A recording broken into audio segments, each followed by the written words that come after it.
Assalamualaikum warahmatullahi wabarakatuh. Hai semuanya, perkenalkan nama aku Alexa Veronica dari kelas 92, absen 02, SMP Negeri 1 Lawang 3. Kali ini aku mau membaca buku biografi yang berjudul Laksamana Keomalahayati. Selamat menonton ya. Aceh adalah tempat dimulainya penyebaran Islam di Indonesia dan memainkan peran penting dalam penyebaran Islam di Asia Tenggara.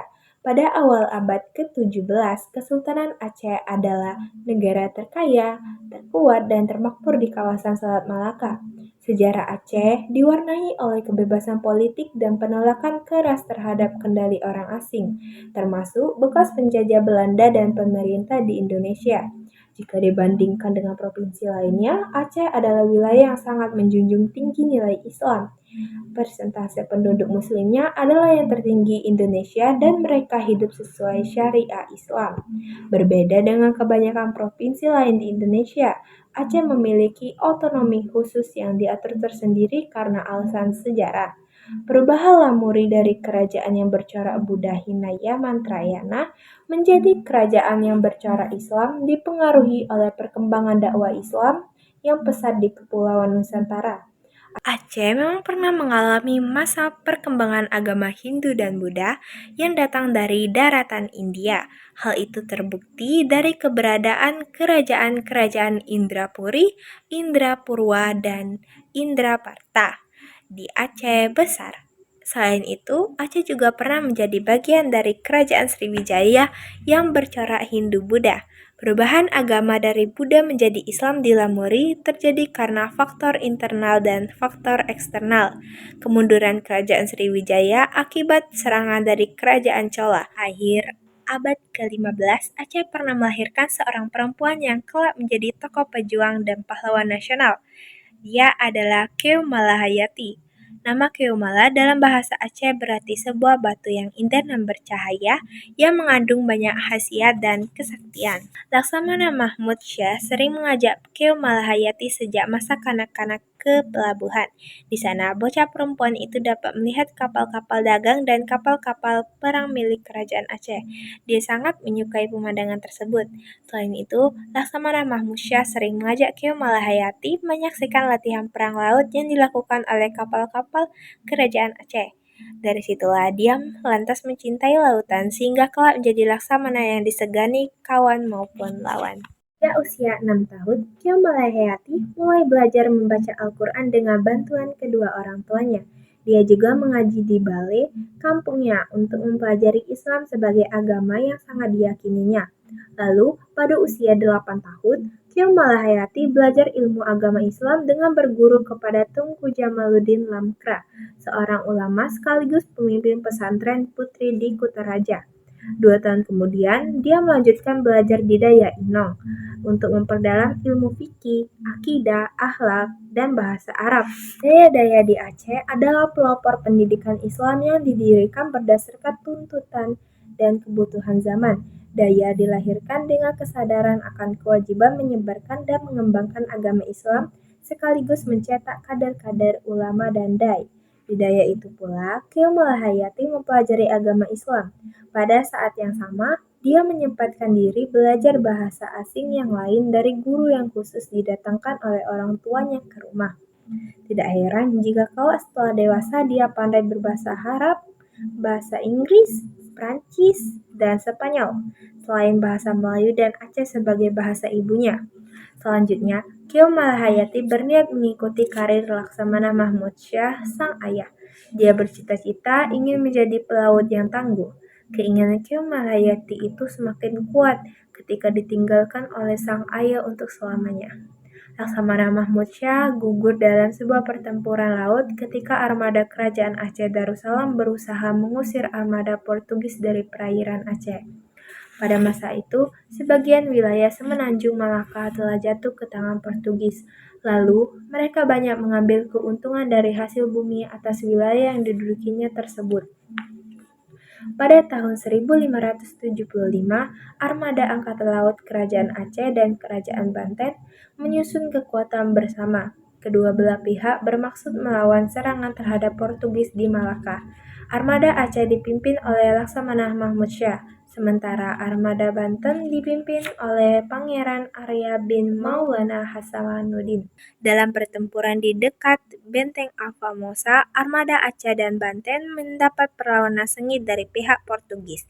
Itu adalah sebuah benteng Portugis di Malaka. Setelah mendengar kabar tentang akhir hayat Laksamana Mahmud Syah, hati Kemalhayati sangat terpukul. Dia berduka dengan kepergian ayahandanya untuk selamanya itu. Dia sering murung dan mengeluh, "Kenapa aku lahir sebagai perempuan? Jika aku laki-laki, maka aku dengan mudah menjadi laksamana dan menuntut balas kematian ayah." Keluh kesah Kemalhayati itu sering diutarakan kepada gurunya, yakni Tengku Ismail Indrapuri. Sang guru lantas dengan sabar membesarkan hatinya dan memberinya nasihat-nasihat yang menggugah. Kemalhayati, di hadapan Allah, laki-laki dan perempuan itu sama saja, karena kedua-duanya memikul amanahnya di bumi ini, ujarnya. Nasihat yang menggugah dari Tengku Ismail Indrapuri itu akhirnya mendorong semangat Kemalhayati untuk meneruskan perjuangan ayahnya. Dia bersumpah akan berjuang melawan penjajah yang menduduki wilayah Aceh. Dia akan melakukannya dengan berperan sebagai laksamana sebagaimana sang ayahnya. Nah, untuk mewujudkan cita-cita menjadi seorang pelaut, selanjutnya Kemalhayati mendaftarkan diri dalam penerimaan calon taruna di Akademi Militer Ma'had Baitul Maqdis. Itu adalah sebuah akademi militer milik Kerajaan Aceh Darussalam yang terdiri atas jurusan Angkatan Darat dan Angkatan Laut. Sebagai anak seorang laksamana, Kemalhayati mendapat kebebasan untuk memilih pendidikan yang diinginkan di akademi militer. Dia mampu menyelesaikan pendidikan militer pada tahun pertama dan kedua. Memang dia adalah seorang taruna perempuan yang berprestasi. Kecerdasan dan prestasi yang menonjol membuat Kemalhayati dikenal di kalangan para taruna lainnya, termasuk para taruna yang setingkat lebih tinggi darinya. Tidak mengherankan kalau banyak siswa Akademi Militer Ma'had Baitul Maqdis yang menaruh perhatian padanya. Pada suatu saat, Kemalhayati berkenalan dengan seorang calon perwira laut yang lebih senior dari dirinya. Laki-laki itu bernama Laksamana Muda Ibrahim. Laksamana Muda Ibrahim adalah salah seorang bawahan Laksamana Mahmud Syah, ayahanda Kemalhayati.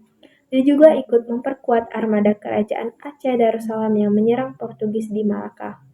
Perkenalan berlanjut hingga membuahkan benih-benih cinta di antara Kemalhayati dan Laksamana Muda Ibrahim. Mereka berdua akhirnya menjalin asmara dan bermaksud mengarungi bahtera kehidupan rumah tangga melalui pernikahan. Setelah menamatkan pendidikan di Akademi Militer Ma'had Baitul Maqdis, Laksamana Muda Ibrahim dan Kemalhayati melangsungkan pernikahan. Pada waktu itu mempelai perempuan berusia 17 tahun. Beberapa waktu kemudian, pasangan suami istri alumni Akademi Militer itu menjadi perwira Angkatan Laut Kerajaan Aceh. Laksamana Muda Ibrahim dengan dibantu Kemalhayati mengatur serta memberi aba-aba kepada kapal-kapal Aceh lainnya untuk bergerak dan melumpuhkan perlawanan kapal-kapal Portugis. Di geladak kapal Huta Alam, dia memimpin pertempuran. Namun, pada saat itulah sebuah peluru meriam kapal Portugis meledak.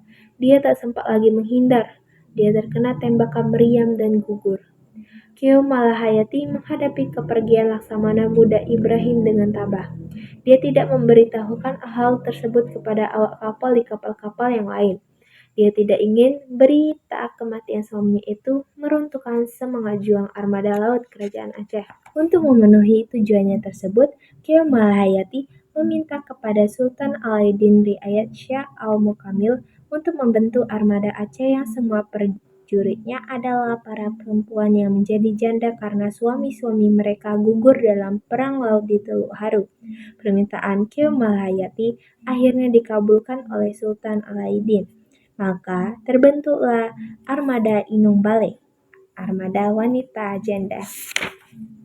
Kemalhayati diserahi tugas memimpin armada tersebut dan diangkat sebagai panglima. Pada saat kerajaan Aceh menghadapi ancaman serangan Portugis di bawah pimpinan Alfonso de Castro, Dharmawangsa Tun pangkat memohon kepada Sultan Ali Riayat Shah agar dirinya dibebaskan dari penjara karena dia akan membantu pihak Aceh dalam pertempuran melawan Portugis. Dengan didukung oleh Komandan Protokol Istana Kio Malahayati, maka permohonan itu dikabulkan oleh Sultan.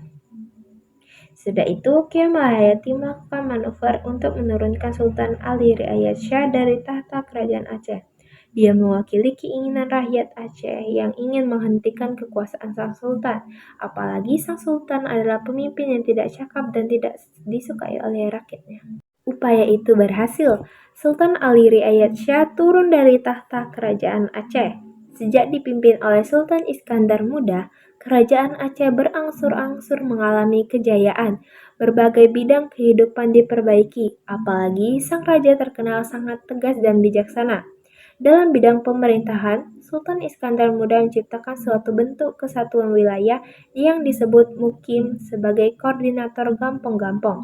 Tujuan pembentukan Mukim untuk kepentingan keagamaan, politik, dan ekonomi. Sultan Iskandar Muda juga menekankan pengalaman 8 perkara. Dia berwasiat kepada para wazir, ulil balang, pegawai, dan rakyat Aceh untuk yang pertama selalu ingat kepada Allah Subhanahu wa Ta'ala dan memenuhi janji yang telah diucapkan. Yang kedua, tidak menghina para ulama dan orang-orang bijak. Yang ketiga, tidak mempercayai apapun yang datang dari pihak musuh. Yang keempat, membeli banyak senjata untuk meningkatkan kekuatan dan pertahanan kerajaan dari kemungkinan serangan musuh setiap saat. Yang kelima, bersikap hati-hati supaya para pemimpin selalu dapat memperhatikan nasib rakyatnya. Yang keenam, menjalankan hukum berdasarkan Al-Quran dan Sunnah Rasul. Yang ketujuh, menjalankan hukum berdasarkan qiyas dan ijma. Yang terakhir, menjalankan hukum dengan berpegang kepada hukum kerajaan, adat, resam, dan kanun.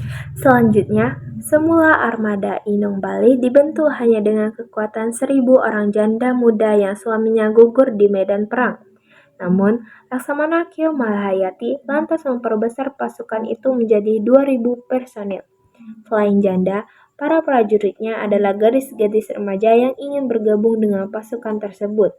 Armada Inong Bale lantas menjadi Teluk Krueng Raya sebagai pangkalannya. Krueng Raya merupakan daerah yang berada di Kecamatan Masjid Raya, Kabupaten Aceh Besar sekarang. Daerah ini berada di pesisir pantai dan mayoritas penduduknya bermata pencaharian sebagai pelayang. Benteng Inong Bale dibangun sebagai benteng pertahanan dan pusat logistik kapal-kapal perang Aceh. Dari benteng ke arah timur terdapat Mukim Krueng Raya. Kutang Inong Bale terletak di sebuah perbukitan di Krueng Raya. Bangunannya selalu ditemani dengan ciutan burung perkutut dan burung-burung hutan. Sejauh mata memandang, hanya hamparan hijau yang terlihat. Nanya, apa sih yang membuat pejuang-pejuang Aceh sanggup melawan kekuatan militer Portugis dan Belanda? Di Kutaraja, ibu kota kerajaan Aceh Darussalam, mengalir sebuah sungai yang bernama Krueng Aceh. Di depan muara sungai yang jaraknya sekitar 3 km dari Kutaraja, terdapat beberapa pulau yang membentuk sebuah teluk luas. Teluk itu digunakan sebagai tempat berlabuh ratusan kapal pada saat yang bersamaan. Kapal-kapal yang memiliki bobot sekitar 60-70 ton adalah kapal dagang maupun kapal perang atau galai. Mereka dapat berlayar melalui muara Krueng Aceh menuju ke Kutaraja. Kerajaan Aceh mempunyai suatu angkatan perang yang kuat. Kekuatan itu terutama karena memiliki kapal-kapal galai dan pasukan gajah. Kerajaan Aceh memiliki lebih dari 500 unit kapal layar dan 100 unit kapal galai yang berukuran besar. Kapal-kapal itu ditempatkan di Pelabuhan Kutaraja dan beberapa pelabuhan besar lainnya seperti di Daya dan Pedir. Kapal-kapal galai yang dimiliki Kerajaan Aceh dapat mengangkut 600-800 orang penumpang. Gajah-gajah yang dimiliki Kerajaan Aceh merupakan kekuatan inti angkatan darat yang mampu membentengi ibu kota dari serangan musuh. Pasukan gajah itu terdiri atas sekitar 900 ekor gajah.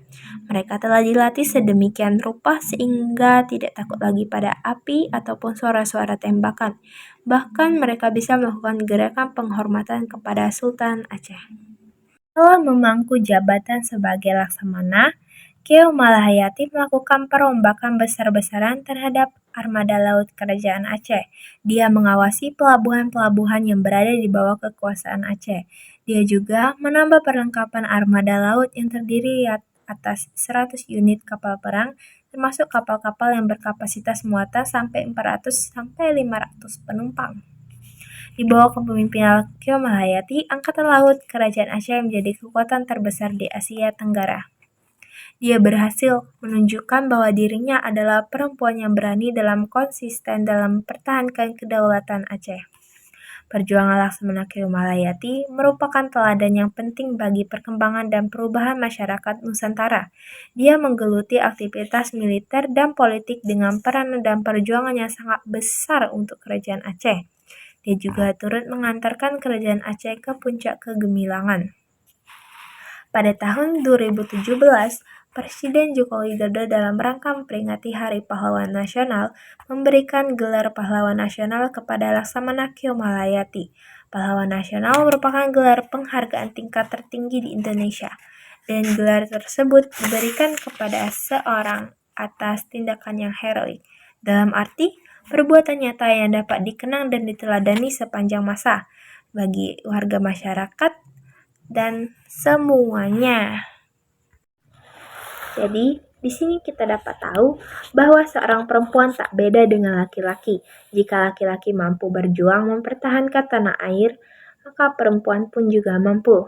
Jika laki-laki mampu meraih jabatan tinggi dalam bidang militer, perempuan pun mampu. Semua ini dibuktikan oleh pahlawan kita, yaitu Laksamana Keo Malahayati. Nah, itu dia cerita singkat dari buku biografi yang berjudul Laksamana Keo Malahayati. Sekian video kali ini. Wassalamualaikum warahmatullahi wabarakatuh.